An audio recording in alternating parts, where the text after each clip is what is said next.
నమస్తే అండి, welcome to భువనాస్ veg kitchen.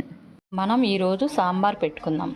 దాంట్లోకి కావలసిన పదార్థాలు 3 ములక్కాళ్ళు, 3 దుంపలు, 3 టమాటాలు, 3 ఉల్లిపాయలు, కొంచెం కరివేపాకు, 4 పచ్చిమిరపకాయలు, 1 క్యారెట్.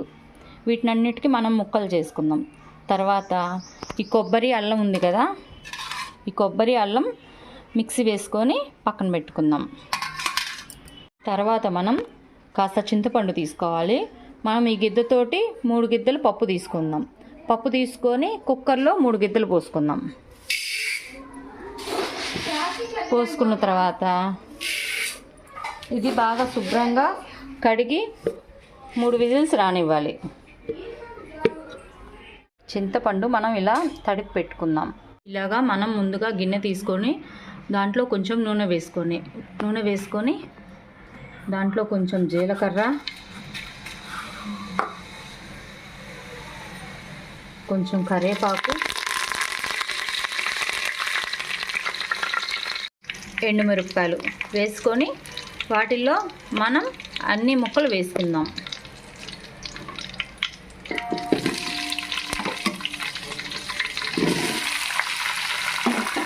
వేసుకొని వీటిని బాగా కలుపుకుందాం.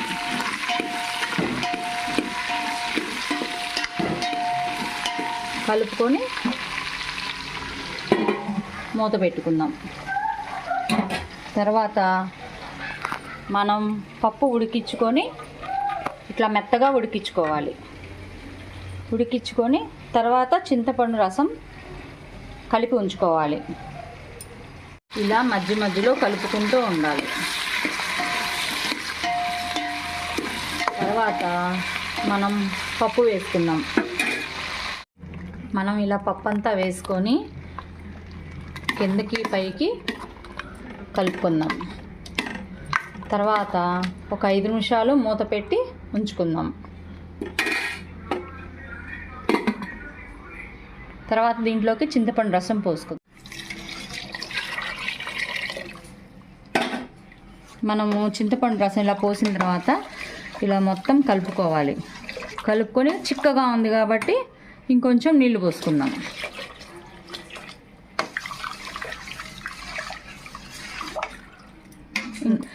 మరిగిన తర్వాత చిక్కబడుతుంది కాబట్టి ఇంకొంచెం నీళ్లు పోసుకుందాం.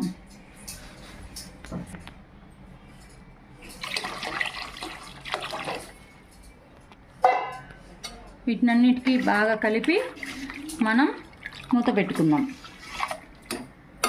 మూత పెట్టుకొని మధ్యలో మనం కలుపుకుంటూ ఉండాలి. కొంచెం ముక్క మెత్తపడాలి. ఇలా సాంబారు మరుగుతుంది కదా, దీంట్లోకి మనం కొంచెం పసుపు వేసుకుందాం. కొంచెం పసుపు, 2 స్పూన్ల కారం,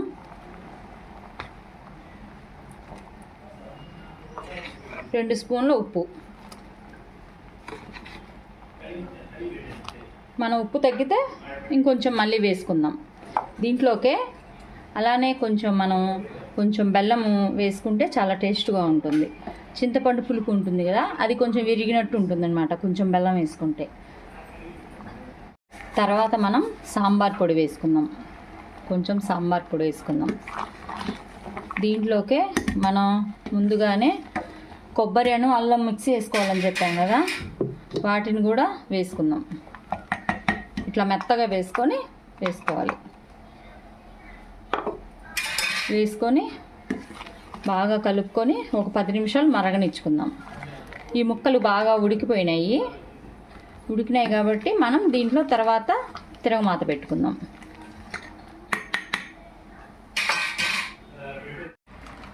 కొంచెం పచ్చిపప్పు, మినప్పప్పు, ఆవాలు, జీలకర్ర,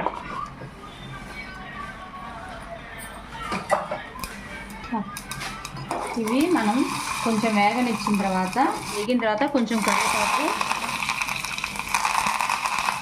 కొంచెం ఇంగువ మేము ఎక్కువగా వాడుతుంటాం. వీటిలోనే చట్నీల్లో కానీ పప్పులో వీటిలో వేసుకున్న, సాంబార్లో వేసుకున్న చాలా రుచిగా ఉంటుంది అన్నమాట. ఇంగువ, 2 ఎండుమిరపకాయలు, ఇందులో మనం తిరగమాత వేసుకున్నాం. టేస్టీ అయిన సాంబార్ రెడీ. వీటిని మనం ఇడ్లీలో కానీ అన్నంలో కానీ చాలా రుచిగా ఉంటుంది. ఈ సాంబార్ మీకు నచ్చినట్లయితే లైక్ చేయండి, షేర్ చేయండి, సబ్స్క్రైబ్ చేయండి.